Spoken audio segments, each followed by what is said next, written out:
যুব কংগ্রেসের প্রধান উদয় ভানু চিপকে গ্রেপ্তারের বিরুদ্ধে প্রতিবাদে সোচ্চার হল প্রদেশ যুব কংগ্রেস। যুব কংগ্রেসের সর্বভারতীয় নেতৃত্ব উদয় ভানু চিপকে দিল্লি পুলিশ গ্রেপ্তার করে মঙ্গলবার ভোরে। এই ঘটনার প্রতিবাদে যুব কংগ্রেস সর্বভারতীয় ক্ষেত্রে আন্দোলন নেমেছে।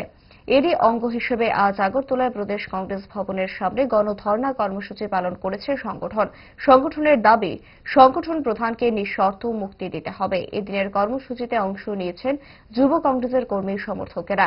সংগঠনের প্রদেশ সভাপতি নীলকমল সাহা এদিন সংবাদ মাধ্যমের সামনে ক্ষোভ প্রকাশ করে বলেন, আমরা দেখেছি যে ইন্ডিয়া আমেরিকার থেকে 0% ট্যারিফ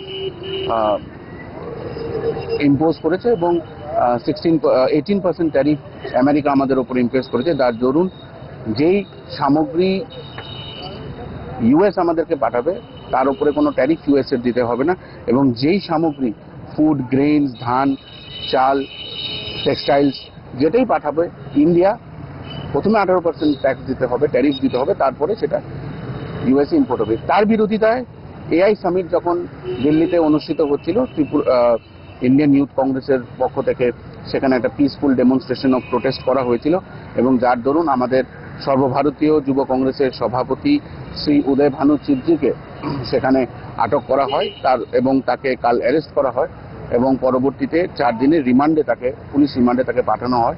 তার তীব্র নিন্দা জানাই এবং আমাদের সর্বভারতীয় যুব কংগ্রেসের সভাপতিকে অতি সত্বর রিলিজ করার দাবি আমরা এখান থেকে জানাই।